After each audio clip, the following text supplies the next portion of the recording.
The New England Patriots are always at the forefront of league trends, whether it's the 3-4 defensive front, or the utilization of slot receivers, or use of multiple tight ends, or whatever concoction Bill Belichick has cooked up over the offseason. It's intentional, and Belichick spoke on Wednesday about how the team adjusts over time to react to league trends. If 2/3 of the league have running-type quarterbacks and quarterbacks that are athletic and are going to scramble and are going to be those kind of players, then you better be ready to defend them, Belichick said. And if teams are going to be 3 receiver sets in the majority of offensive formations, then you better be ready to put 5 defensive backs on the field and be ready to have a slot corner. If you want to have a slot receiver, then you need to have a slot receiver if you want to put 3 out there. Somebody's got to play in the middle. New England needs both the coaching strategy and the players in order to stop these trends, and that requires adjustments on the fly.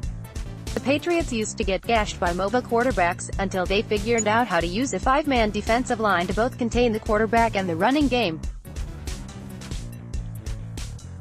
Adding Kyle Van Noy on the edge was a major fix to a problem that consistently bothered the Patriots for a couple seasons. And adding Patrick Chung as a linebacker this past postseason provided the Patriots with a player that could cover running backs out of the backfield, another Achilles heel of the team. Belichick went on to share how these trends are recognized.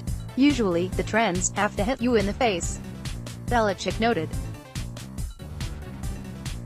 Usually you sit there at the end of the year and say, well, we had a lot of trouble blocking this player or defending this type of player or whatever it is, and then that kind of becomes a need for you.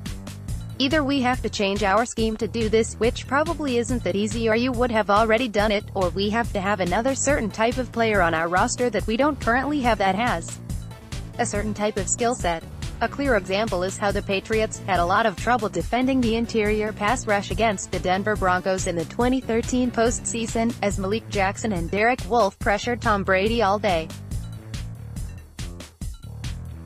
It's not a coincidence that the Patriots then added interior players like Brian Stork, Shaq Mason, Trey Jackson, David Andrews, Joe Thuney, and Ted Karras, until the problem was fixed.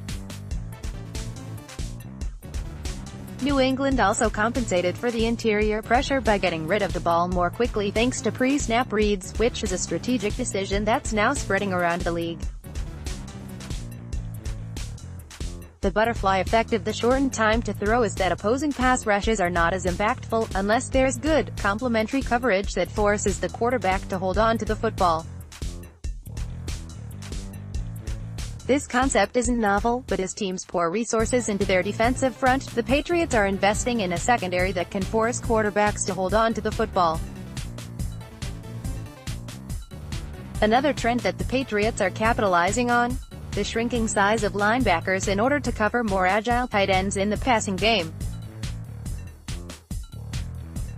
Smaller linebackers mean easier sledding for rushing attacks, which is why the Patriots were able to waltz down the field with Sony Michel during this latest postseason. Trends are like the tide, and Belichick just wants to stay ahead of the flood. The next trend on Belichick's mind? Big receivers. This is another year where there's a lot of big receivers, 6'4", 225, 230, whatever they are. Belichick added, somebody's going to have to cover those guys one of these days. I don't know if it's all going to be this year or not, and there's plenty of them in the league right now that fall into that category.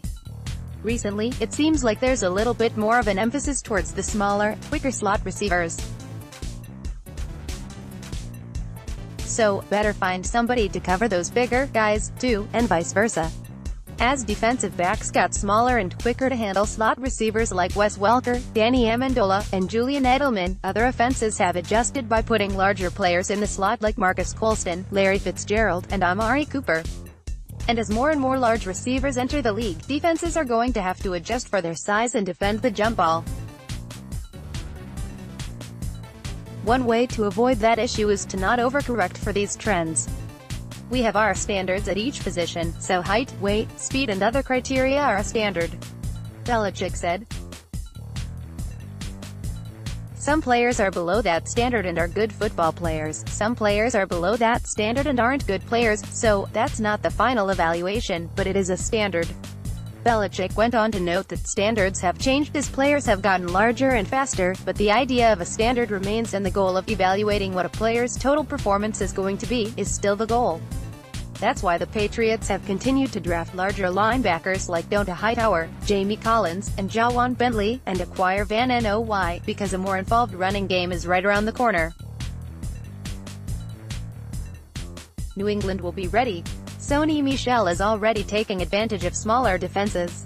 Tom Brady is already taking advantage of weaker secondaries by negating their expensive pass rushes. And when bigger wide receivers start taking over the league, the Patriots will be ready with the 6'1" Stephon Gilmore and 6'1" J.C.